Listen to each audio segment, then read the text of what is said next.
Olá, está começando o nosso estudo bíblico. Sou o Padre Alisson Parro, mestre em Teologia Bíblica, padre da Diocese São José do Rio Preto. E vamos juntos compreender e refletir a Palavra de Deus. Hoje nós vamos falar sobre quais são os princípios bíblicos, interpretativos, para você fazer uma leitura católica da Sagrada Escritura. De fato, hoje nós, cristãos católicos, estamos inseridos em uma sociedade na qual a Bíblia é usada de várias maneiras, inclusive mal usada para justificar certas ideologias que são incompatíveis com o texto sagrado. Por isso nós devemos estar atentos para nós não entrarmos em modismos de interpretação bíblica ou, por exemplo, fazer com que a Bíblia perca a sua beleza de enquanto ser palavra de Deus que edifica a humanidade, que produz conversão, que leva as pessoas a assumirem o projeto de Jesus Cristo para as suas vidas. A interpretação católica da Bíblia ela consiste nisso.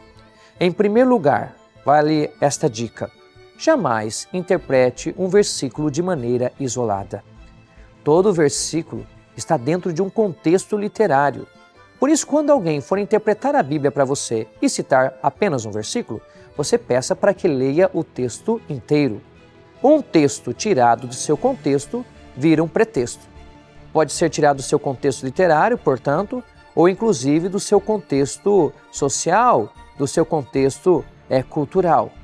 A Bíblia também, para você fazer uma interpretação, você não pode pedir o Espírito Santo e abrir a Bíblia, fechar a Bíblia e abri-la de repente, dizendo: vou ver o que Deus vai falar para mim.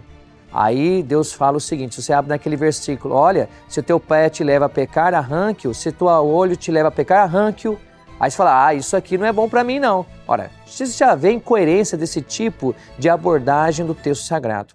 Uma interpretação católica coerente é uma interpretação que leva o conjunto do livro e o conjunto da Sagrada Escritura.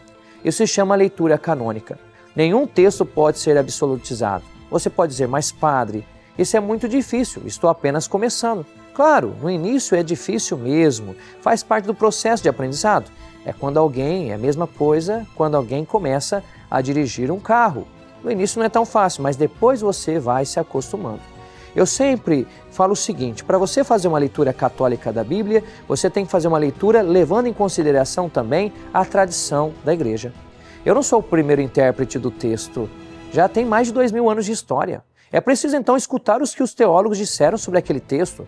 Se você tem alguma dúvida, tente pesquisar. O que disse Santo Agostinho, São Jerônimo, os padres da Igreja, os teólogos medievais, os teólogos contemporâneos sobre aquele texto? Isso nos mostra que a leitura e a interpretação católica bíblica, ela não é infantil, ela exige inteligência, ela exige formação, ela exige inclusive abertura por excelência ao Espírito Santo. Diante disso, eu lhe convido então a ter uma certa criticidade.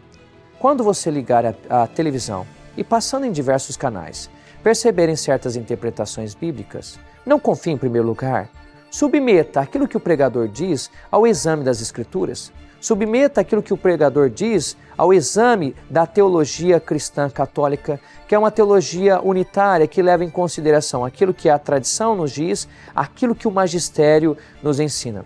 Se nós não tivermos a consciência da dimensão comunitária da interpretação bíblica, cairemos numa visão unilateral e subjetivista do texto sagrado. Isso não quer dizer que a Bíblia esteja a serviço que a palavra esteja a serviço da igreja, no sentido que a igreja está acima da palavra. É o contrário, a igreja está a serviço da palavra, a igreja é serva da palavra, mas nós vamos interpretá-la corretamente quando vivemos dentro de uma índole comunitária que nos leve a superar formas de fundamentalismo bíblico e de fundamentalismo religioso. Olha, quando nós estudamos e percebemos isso, vemos como se diz coisas em nome da Bíblia que a Bíblia nunca quis dizer. Esteja atento, estude.